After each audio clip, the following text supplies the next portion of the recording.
All right, welcome everybody that's on our webinar today. We appreciate you joining us. We're going to go ahead and get this kicked off right here at 12 o'clock. We've got the chat window is being monitored, and we also have Q&A. If anybody's having any problems hearing or seeing the presentation, please type us in and let us know. This is a listen-only webinar, so everyone's microphone will be muted except for the presenters. I'll introduce myself. I'm Brooks Byerly, president of Soccour Solutions, along with Arctic Wolf co-hosting today. I'll introduce Darren Johnson in just a minute to go through the Arctic Wolf presentation for you guys. This is a kind of a different lunch and learn because normally we host these in our office and we actually cater in food and everything, but obviously with the changing times we're going through right now, we've got it virtual, which is everybody seems to be getting used to it. I guess I've done more Zoom meetings in the past month than I've done my whole life, and we're getting very used to it. A lot of people have been talking about Zoom security and worrying, I guess, that you might get Zoom bombed or hacked of some sort.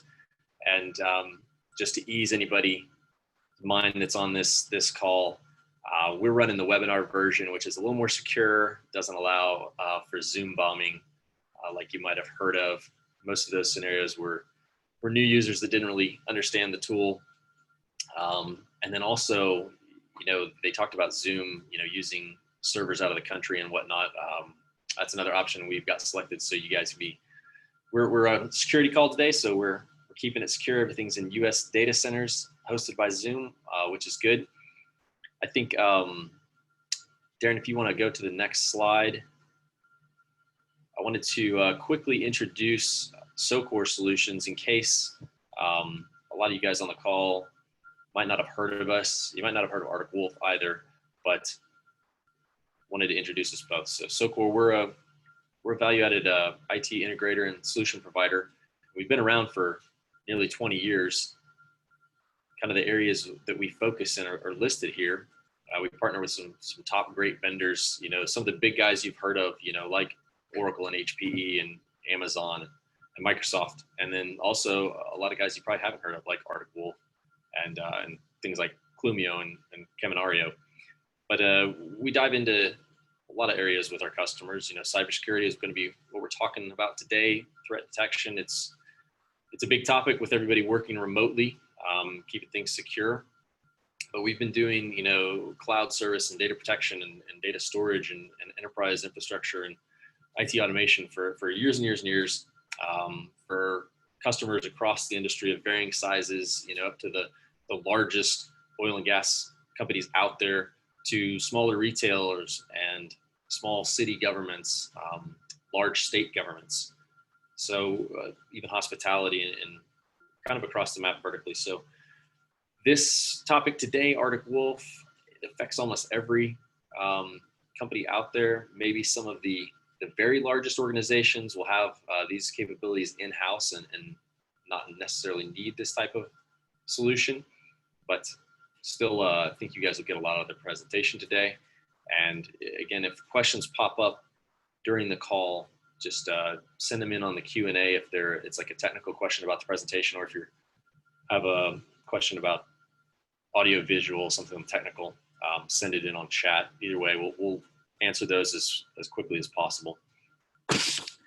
What I want to do is I'm going to turn the presentation over to Darren. He's going to share his screen with a slideshow and come on audio. I'm going to drop off the video and we'll kick into this. Just a reminder, at the end, everybody, part of the hook to get you here today was lunch, and unfortunately we can't all eat together in a meeting room, but we are giving everybody a $25 gift certificate that will be emailed to you for Grubhub, so you can choose whatever you want for lunch and have that later. And we really appreciate you joining us, so it's our little token of appreciation. So Darren, I'll turn this over to you if you want to come online. Sure, I'm here, Brooks. Thank you. So good afternoon, everybody. Like Brooks said, my name is Darren Johnson. I'm a local systems engineer, and we're based here in the North Texas, Dallas-Fort Worth area for Arctic Wolf. The sales rep I work with, James Glover, is also on the line. So Arctic Wolf, we are a security operations center as a service provider. I'm going to get into a little bit about what that actually means as we kind of walk through this, through the webinar today. We're going to start out with some industry challenges, right? Everyone's faced with remote workforce at this point, kind of forced upon us a few weeks ago. There are some security challenges that come along with that. And we've got some kind of one industry story and some recommendations, some observations that we've seen from our customer base since that transition's been made. We'll talk a little bit about Arctic Wolf and how we can assist our customers from both a managed detection response and a vulnerability management perspective. Touch on our predictable pricing model. We'll wrap it up after that. If there's any questions in the chat, I'll try to get them while we're still on, and then probably give you the rest of the day back. But again, we appreciate you jumping on, and I'm just going to launch into this. Again, almost everybody, if not everybody on the call is dealing with a remote workforce. Came as a bit of a surprise to a lot of different organizations that we've talked to. And so from our perspective as a security operations center provider, there are some observations that we have and some recommendations that we can provide to help you kind of move your organizations. You're already there, but there's some recommendations around best practices from a security perspective. And then, like I said, we'll talk a little bit about how Arctic Wolf kind of fits into that mix. You know, when you enable a remote workforce like we've all done very recently, we end up dealing with a much expanded attack surface, right? You've got folks that have, you've got endpoints out new endpoints out in the wild that are may have been purchased very quickly and deployed. You got folks that are bringing their own devices onto your corporate networks. We've seen a big uptick in phishing. From our perspective, we're sitting right around 1,500 customers today. So we're actively monitoring our customer environments. In the last 5 weeks, we've seen a 600% increase in phishing attempts and successes. A lot of that phishing is centered around this COVID-19 threat that we're all kind of dealing with at this point. Emails around cures and stimulus check registrations, all kinds of different ways that these bad actors are trying to gain access to your environments. We also know from an endpoint perspective, again, endpoints have if they weren't before in your organization, they may very well be a point of access now.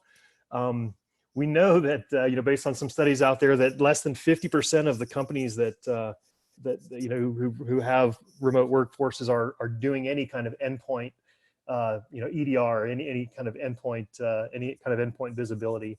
And then bring your own device. A lot of times, especially since there was a big call for laptops and other devices in recent weeks to help companies enable their newly remote workforces. There was a lot of stress put on IT shops to enable these workforces very quickly if they hadn't been enabled before. And what we're finding is that that's all fine and good but what we're seeing is that companies in that rush to get their folks enabled remotely have potentially cut some corners and done some things that opened up some services that they may not have fully thought through or vetted or done the proper due diligence on. And so we're kind of helping customers at this point go back and kind of clean up things that were opened up in order to very rapidly deploy that remote workforce. Another interesting statistic, just because it's on here, according to Checkpoint, 16,000 domains were registered since January. 2,200 are suspicious, and 93 of those are confirmed as domains that are being actively used to distribute and deal with malware. So again, strange times for us, in the corporate setting and IT setting, and just a situation that's ripe for bad actors to take advantage of folks who've made very quick decisions that may not be the best from a security perspective. Aaron, I wanted to throw that first poll out here. Oh yeah. trying to keep this a little bit interactive, folks. You got a poll out here. Hopefully you see that pop up and you can vote. We've got about 30 seconds on the timer. Pretty easy question. Have you heard of Arctic Wolf? You know, we're glad you joined us today, but the numbers are with looking some feedback good. from marketing. Do you know who we are?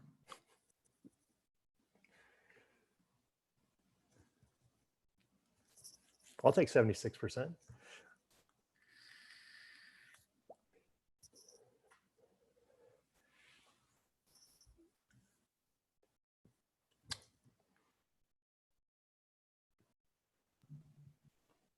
All right. Thank you guys for voting on that. Beautiful. All right, Brooks, I will continue on. Let's see, stop sharing. Oop. There we go. All right, anyway, so for what can you do? You know, again, from a corporate perspective, some of the recommendations that when we talk to customers, you know, we definitely, we're in a position, in a kind of a unique position with our customer base, that we are part of what we do is we provide recommendations to help our customers secure, reduce the threat landscape within their environments and help, drive them down that journey, the security journey, and to provide recommendations to make their environments more secure. Multi-factor authentication. Ideally, your organization has implemented it. If not, it's critical, and especially in these times when folks are working remotely and dealing with VPN access. Having multi-factor authentication puts that extra barrier in place to validate or to prevent those bad actors from having easier access. Right, two-factor authentication is critical.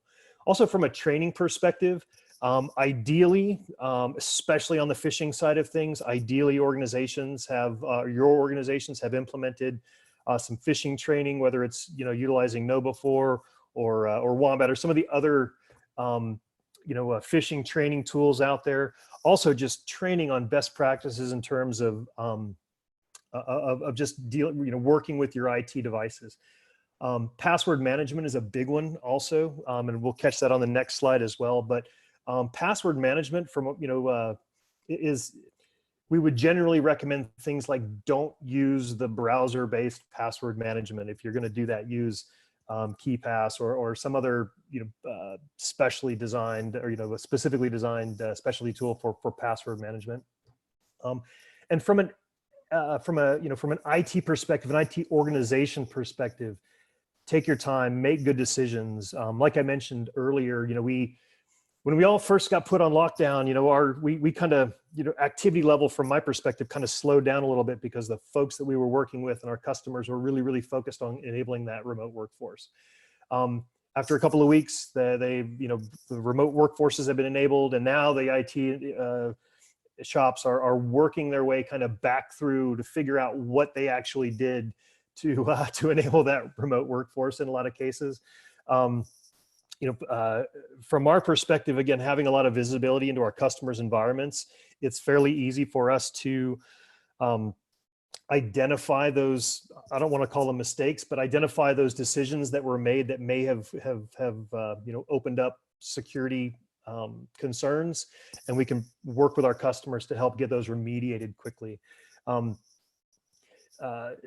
Again, key, right? As you're making those decisions and walking through and dealing with this new remote workforce, be really careful about what you're doing in terms of opening up services and ports on your external facing assets. We've seen stories about we had a customer where we identified a lot of interesting RDP traffic that was not there before. And as it turned out, the customer had an entire department, outside of IT's purview, effectively open up just straight up remote RDP available externally from the internet in order to provide remote access. Again, we all understand that that's not a good idea. And so being able to, from Arctic Wolf's perspective, being able to help our customers and identify things like that were done and get them remediated quickly is certainly something that we do all the time. An interesting story, right? So again, kind of from the field, an example of a bad IT decision that was made in order with multi-factor authentication, right? So in this particular example that we came across, we actually came across it on Reddit, but it's kind of interesting, and it's kind of good to talk through. You know, the IT manager had a complaint from an end user about being prompted over and over and over for to authenticate two-factor authentication to their Office 365 environment, even though they weren't trying to access Office 365, right? You know, from a security-minded person's perspective, they would have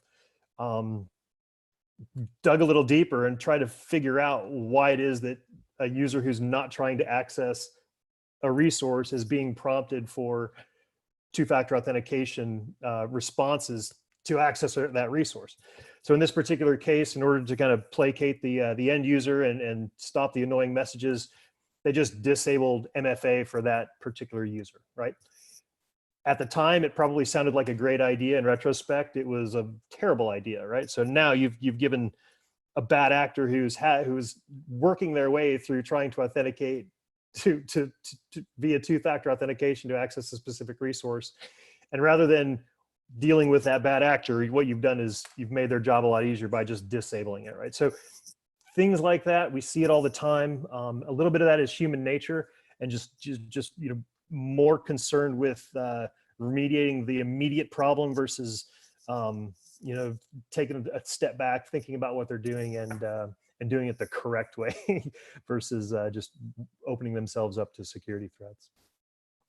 From a home perspective, right, the remote workforce that's now, like the rest of us, have been sitting at home or working from home for the last 4, 5, 6 weeks.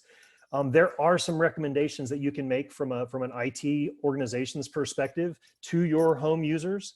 You know, some basic things like on their wireless, you know, on their Wi-Fi, on the Wi-Fi networks inside their homes. Do things like hide the SSID or change the SSID name.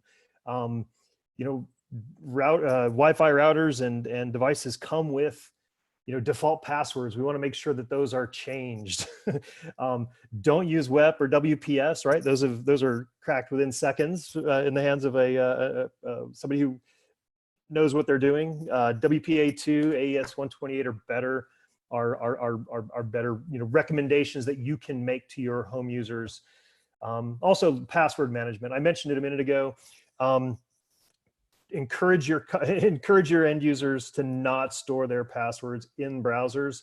Those are inherently insecure. There are great products like LastPass, OnePass, a couple more here, Dashlane, KeyPass, that allow you to securely manage passwords and, you know, create you know, unique passwords for every application. Some education to your end users around password management is a great thing. Also, on their own devices, turn off location services. If you're on a laptop, you can just have them disable location services. If they're on an iPhone and they get prompted, whether an app is allowed to use location services, have the prompt, make sure they understand that it's not a good idea to just allow it all the time. If the particular app that they're using needs location service to provide to do the job that it's there to do, that's fine. But there's generally an option when you go to install a new application on your Wi-Fi, on your handheld or your tablet, that to only allow location services when that application is actually running and not all the time. Again, the more information that's out there, the bigger chance, just the more exposure you have. Real quick, let's do another quick polling question. Let's do number 2. So, launch poll. Does your organization currently have a security incident response plan?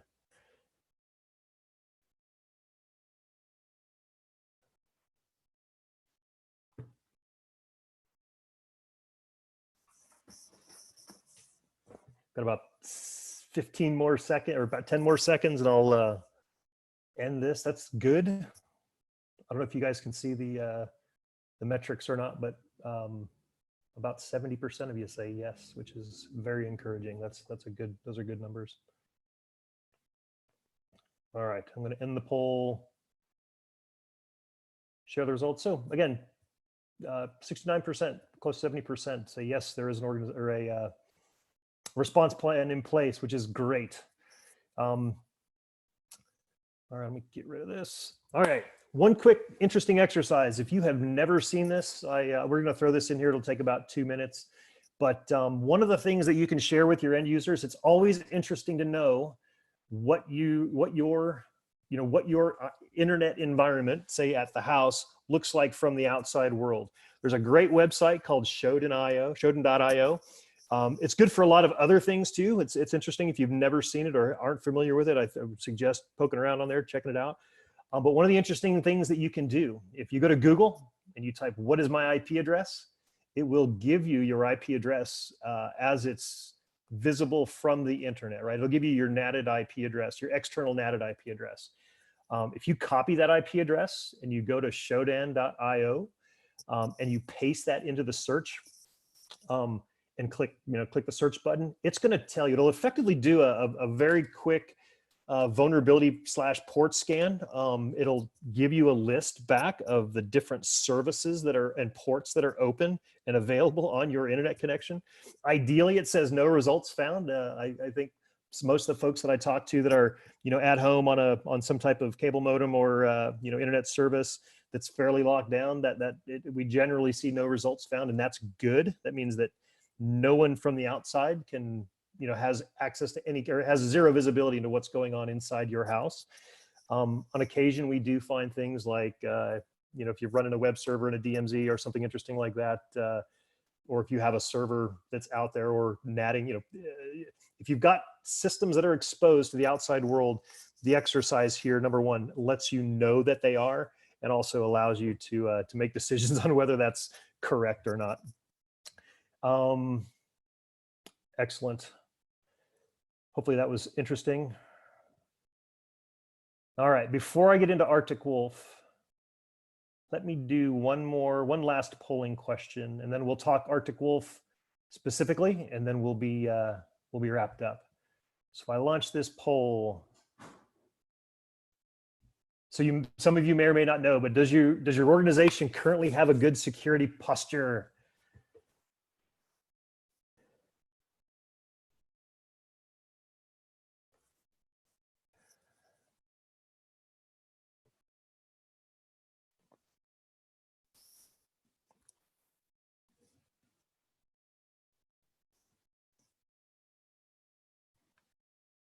All right, beautiful. Let me end this and share those results. Vast majority of you said yes. A couple of you said no. We'd certainly like to talk to you guys after. And not yet, but getting there is encouraging. That's great. And so the next, I don't know, 6 or 7 slides, we're going to talk about Arctic Wolf and what we do and how we help our customers to help with the challenges that we've already kind of discussed, and other challenges that are out there from a security perspective as well. So Arctic Wolf, right? So from a managed detection and response perspective, one of the metrics that we talk a lot about with prospects and customers alike is a metric called mean time to identify. So mean time to identify talks to the amount of time a bad actor is inside a company's or organization's environment before they become aware of it. So it's a really scary metric when you think that, in a study last year with IBM and Ponemon, the average mean time to identify a threat in the United States in 2019 was somewhere around 200 days, which means that for 200 days, a bad actor is inside a customer's environment and learning and figuring out how best to compromise that environment. So the behavior that we're seeing with bad actors today is a little different than it was, say, 5 or 6 years ago. Especially with things like ransomware. 5 or 6 years ago, when we first started hearing about ransomware, we'd hear stories about one server that got compromised, and the IT staff had to go back to backups or pay the Bitcoin or whatever it was, but it wasn't necessarily completely destructive within an environment. And that is just not the behavior we're seeing today, right? The behavior we're seeing today is like I mentioned a minute ago, the bad actors are finding access into a customer's environment through a number of different vectors.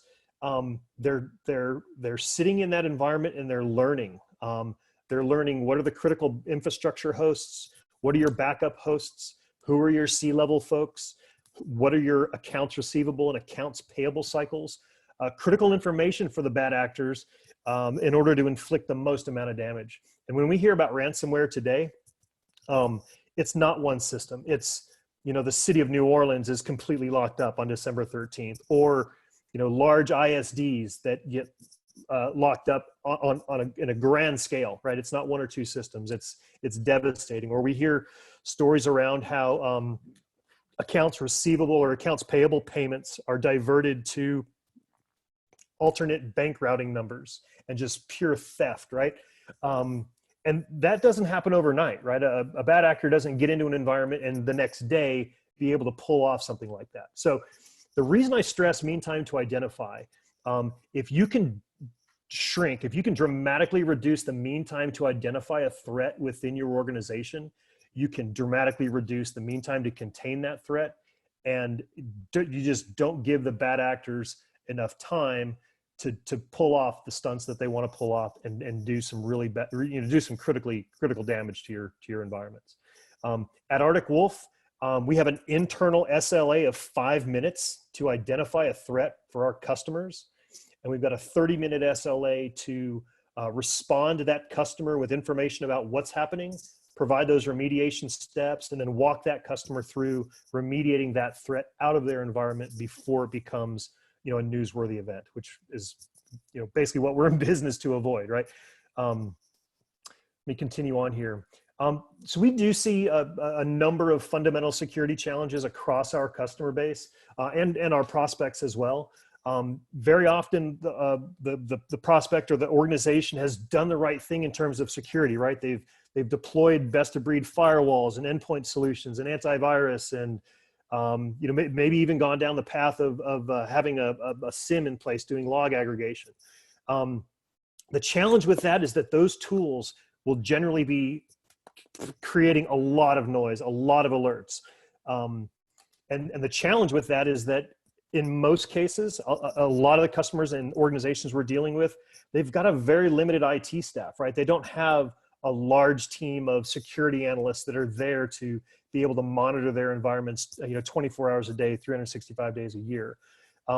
We also know there's a security skills shortage, right? In the state of Texas, at any given point in time, you can go out and look. We know that there are roughly 20,000 security analyst jobs open in the state of Texas. Hiring those folks is expensive, and they tend to jump around a lot, right? There's so much demand for that skill set that it's not uncommon to hire a security analyst and then have them, 6 months or a year later jump ship to the next best paying organization.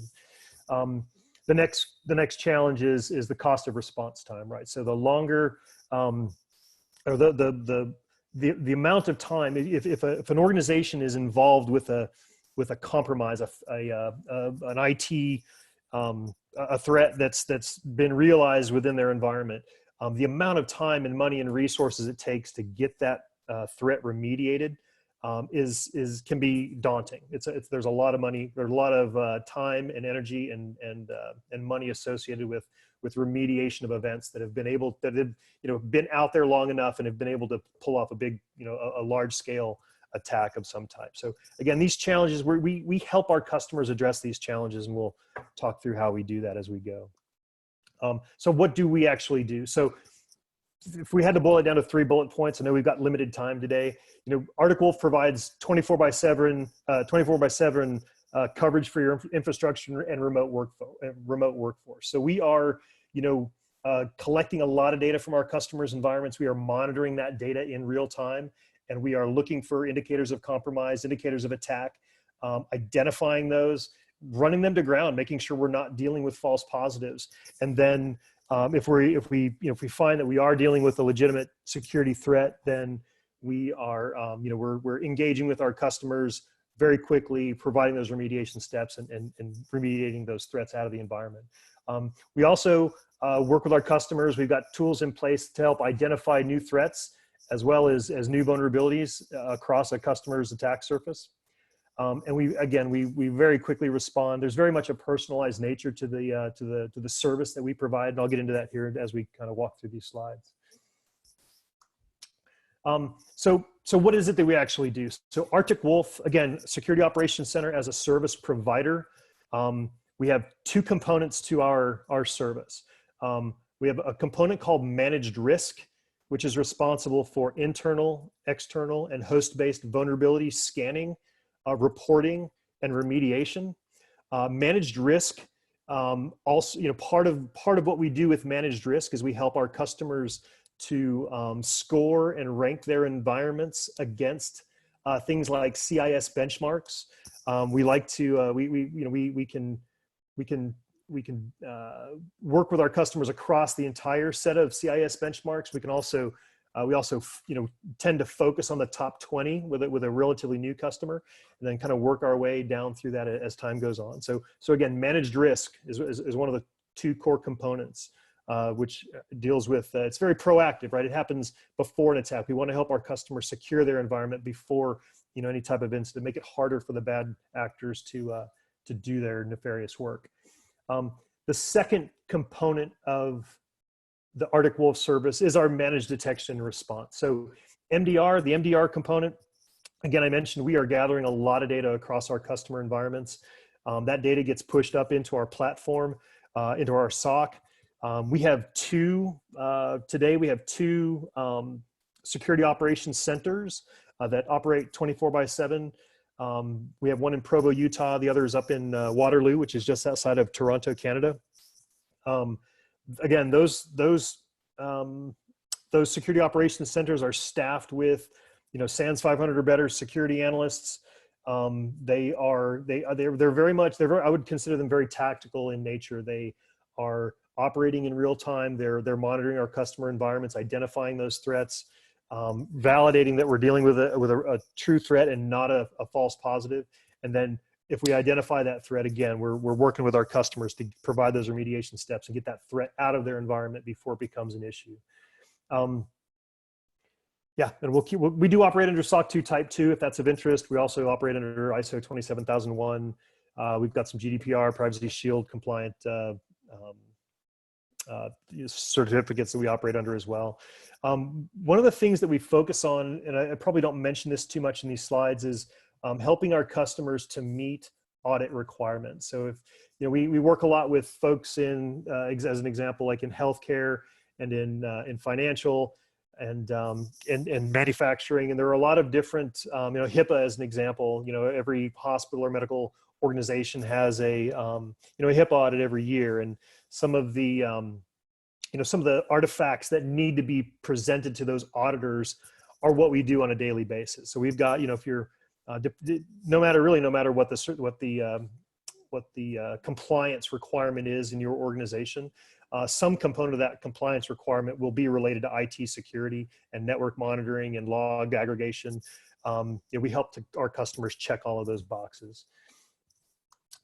I'll mention our concierge security team. A big differentiator for Arctic Wolf is that every one of our customers is assigned a team of two concierge security analysts. They are absolutely as qualified as our folks that work in our security operations centers. The security analysts that make up the concierge security teams, I would consider much more strategic versus tactical, right? So your concierge security team, if you're an Arctic Wolf customer, these are folks that you get to know. These are named individuals that you will interact with on a regular basis. Your concierge security team is there to provide,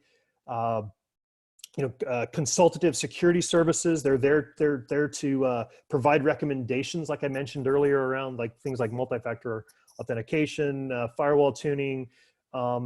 Again, security experts that become an extension of your IT team. So if I were a manager at an Arctic Wolf customer, I would absolutely have my concierge security team members on my org chart as security analysts on my team.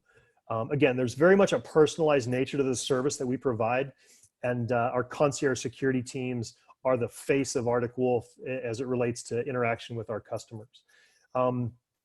the concierge security teams are also the individuals that will schedule things like your weekly and your monthly and your quarterly security assessments over time, and they'll work with you to improve those your security scores over time, and again, they're there to be an extension of our customers' IT staff.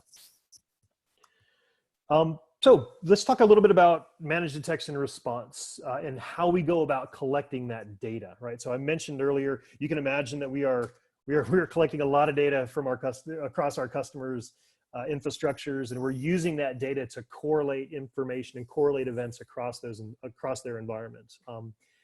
3 different ways we go about collecting data for the MDR piece. We have a physical sensor.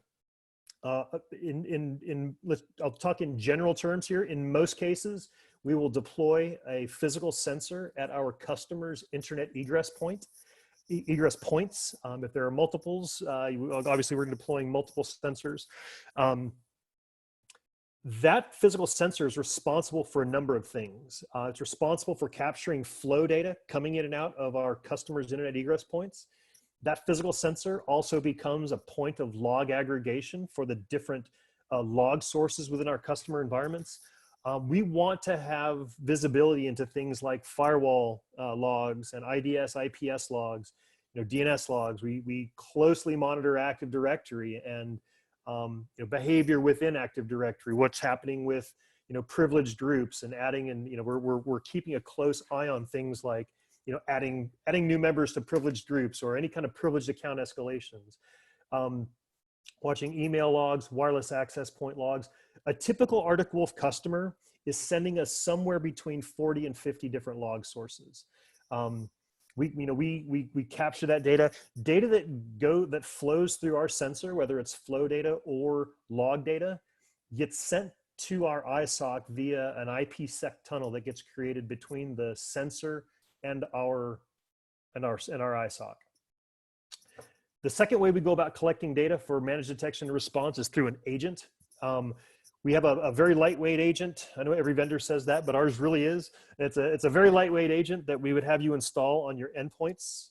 Today we have support for 32 and 64-bit Windows environments, Mac environments, and also the well-known enterprise Linux kernels, let's say. That if we have a customer that has a large Linux install, then we'll sort through the matrix if as needed. But the common enterprise grade distributions of Linux we fully support. So that Arctic Wolf agent is responsible for collecting device specific information. We're watching for signatures of malware and ransomware, and we're watching for changes in the process table. We're watching for we're keeping an eye on things like installed patches and versions of different software packages that are installed on those, and we use that for a number of different things. We're also watching for things like data egress. So if we detect a USB hard drive that gets plugged in, and then we see gigs and gigs of data being transferred to that, it's something we can alert on and flag and make sure our customers are aware of it. The one thing I would mention with our Arctic Wolf agent, there's a piece of functionality that's interesting.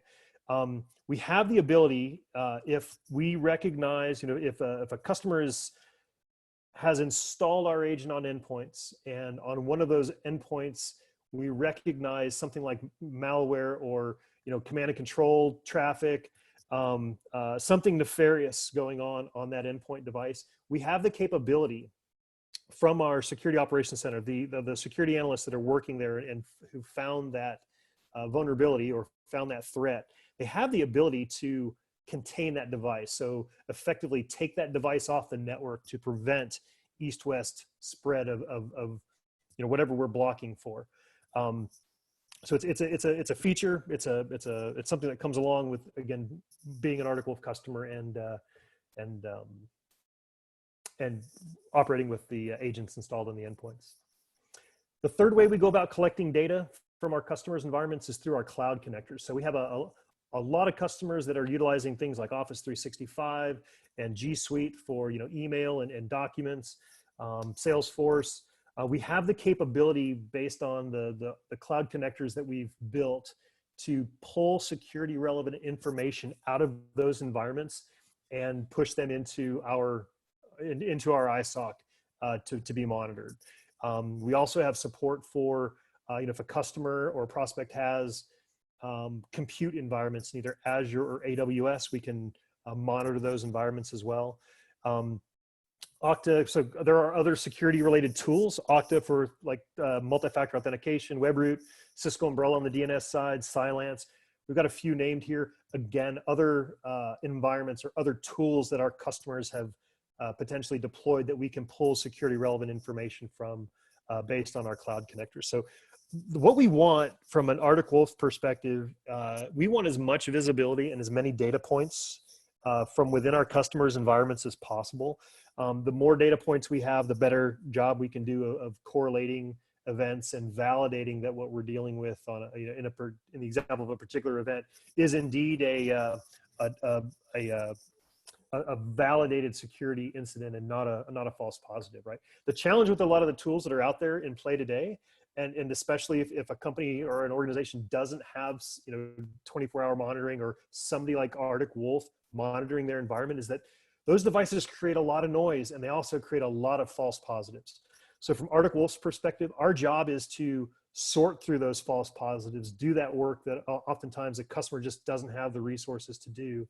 And if we find an alert, if we find a legitimate threat that's been validated, that's when we're, it's the job of the tools to create the alerts. It's the job of Arctic Wolf to clear those alerts and only have our customers, worrying about the legitimate security threats that are out there. All right, so that was managed detection and response. I've got a couple more slides on managed risk. Again, just as a reminder, managed risk is our vulnerability scanning, our vulnerability, internal, external, and host-based vulnerability scanning and management. So we're doing internal vulnerability scanning. We have with our agent, we're doing the host-based vulnerability scanning. We've also, we manage and own the external scanners. So when we bring a new customer on board at Arctic Wolf, there's some information that we're going to be obviously gathering from the team at the new company that's coming on board. Some of that information revolves around things like your external IP address blocks that you own, and things like your domain names that you have registered, and any subdomain names that may fall below them. And we're using that information to do our external scans. And so not only are we doing, scanning and reporting from an internal perspective and a host-based perspective, but also that external scan. For managed risk customers, that scan the external scan is a weekly scan. The internal scans are running continuously, looking for new vulnerabilities. Second to last slide here. Just like on the managed detection and response a couple slides ago, there are the three ways that we go about collecting data for managed risk, again, which is the vulnerability component. We would have we work with our customers. Most folks these days are running either VMware or Hyper-V as a hypervisor. If that's the case with an Arctic Wolf customer, then our internal scanner would be deployed as an OVA on the VMware side of things, or it's a virtual appliance that gets installed into your hypervisor environment. And there's a little bit of configuration that you'd work with our onboarding engineers to set up. And once that's done and the scanner's enabled, it immediately goes through and begins to look for vulnerabilities across your environment, across the subnets that have been defined. We're doing very lightweight Nmap scans every 5 minutes, looking for new devices that have popped up on the defined subnets.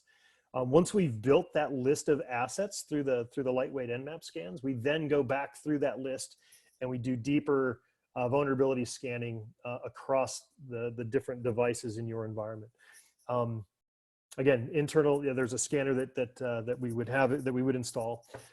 There's also the same exact Arctic Wolf agent that we utilize for managed detection and response is also utilized for vulnerability scanning for the managed risk component as well.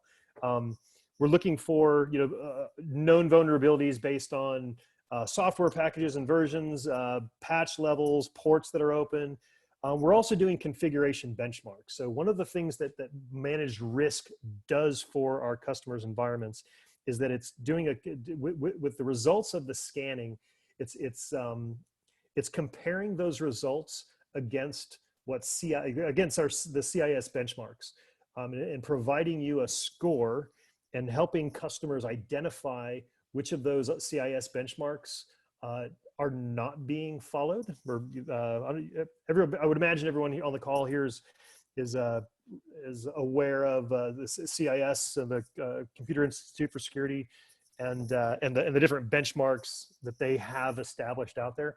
One of the results of managed risk, if you have more interest in this, we can certainly have a conversation at a later date on this to provide more details. But again, some of the reporting that comes out of the managed risk component of the Arctic solution is around CIS benchmarks and how a customer's environment stacks up against those benchmarks and what they could do to improve their security posture by following those benchmarks.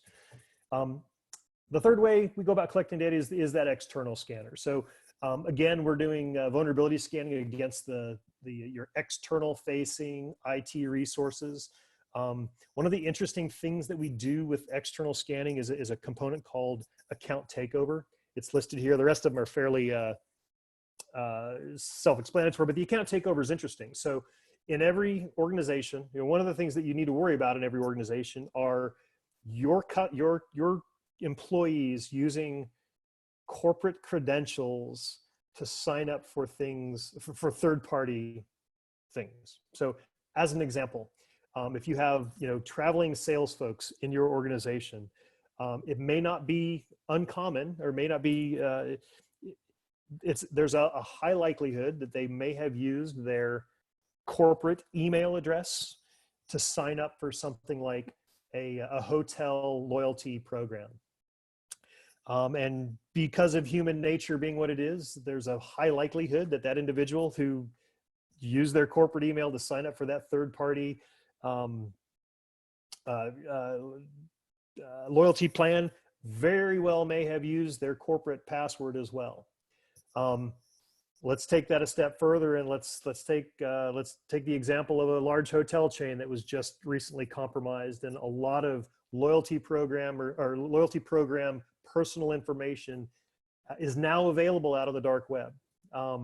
It would be very helpful to you as a company to understand that data is out there, and if it is, you need to remediate it, right? You need to change credentials, change passwords, things like that.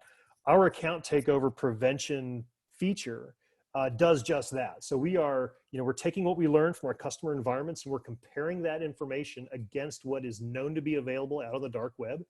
And we are locating and identifying accounts that have been compromised due to a third-party data breach. And we're making our customers aware of that, right? And what the accounts are, whether or not we saw clear text passwords in that data as well, and notifying you of it and providing those remediation steps to get those credentials changed so that you're not dealing with a threat. And also probably on the back end of that, providing some training to your, helping you to give you ideas on providing some additional training to your employees around using their corporate credentials to sign up for third-party services. The very last thing, and I will leave you with this, from a predictable pricing model. So, we have competitors out there in the marketplace, and that's fine. We do our pricing a little bit differently than everyone else does. From our perspective, we are interested in the number of what we would call knowledge users. So a knowledge user by definition to us is somebody who is actively at a keyboard, effectively generating data for us to monitor all day long as part of their job. And the reason we call that out is that the easy example of somebody who's not a knowledge worker would be, let's say, a manufacturing company that has warehouses, and they have, employees in their workforce that really don't touch a computer at all, and they, stack boxes or pull orders all day long. Those we would not consider knowledge workers. But again, knowledge workers, again, by definition for us, would be somebody generating traffic on a keyboard of some type as part of their job. So we care about the number of knowledge users. We care about whether or not those knowledge users are using, if you've implemented Office 365 or G Suite as your email provider. We want to know that. We're interested in those two things from a user perspective. We're interested in the number of servers in your environment, both physical and virtual. And we're also interested in the number of physical sensors that we end up deploying. And that number will be different for every customer. Actually, all these numbers are different for every customer, but these are the three things that we take into consideration as we work with our customers to put proposals together. There's generally a little bit of a more detailed conversation around the number of sensors, because I would have a conversation, a little bit deeper conversation around what your network topology looks like, how many firewalls are deployed, how many internet egress points do you have. It's fairly straightforward. I want to call out two things that are missing from this slide. One is the amount of data. So from Arctic Wolf's perspective, we don't want you to make a security decision based on fluctuating cost, right? There are products out there that charge you by the amount of data that you ingest. That is not a component of our pricing at all. In fact, the more data you send us, the better. So for Arctic Wolf's perspective, it's unlimited data, unlimited logs. The second thing is agents. So we don't have any pricing. The number of agents is not related, is not a component of pricing either. So if a company's got 100 servers, physical and virtual, but they have 2,000 endpoints that need agents, the number of agents is irrelevant and not considered during a pricing exercise. So unlimited logs, unlimited data, unlimited agents. We care about the number of knowledge users and whether or not they're using cloud apps for things like email, number of servers, physical and virtual, and then the number of sensors that get deployed. That is what I've got. I have not looked to see if we have questions or Q&A. No questions. So Brooks, from an Arctic Wolf perspective, I would say thank you everybody for joining today. I hope you found this interesting. I would encourage you that if you've got additional questions to reach out to Soccour or Arctic Wolf. We're happy to jump on a call and get into more detailed information. I know this was kind of quick today. We really appreciate everyone jumping on the webinar. With that, Brooks, have you got anything you want to round this out with? I think that's about it, Darren. I really appreciate you going through that. I hope everybody enjoyed the content, the little Shodan IO test. If you didn't get a chance to do that live during the webinar, go check that out, both from your house and then maybe your office too. We have like I said, the Grubhub gift cards are electronic, so we are going to email those to everyone now that the meeting has wrapped up. So if you don't get that, respond back to the email you got the address invite to this webinar from. We'll get that all straightened out. But we really appreciate everyone joining us. This was nice to have. It's not as interactive as some of the Zoom calls I've been having where there's 15 people all video going, but we had to kind of restrict it just because it's a large group. So I wish everybody has a great rest of their day and week. And thanks again to Arctic Wolf for joining us on this webinar and sponsoring the gift cards. You bet. We'll let you get back to your day. Thanks everybody.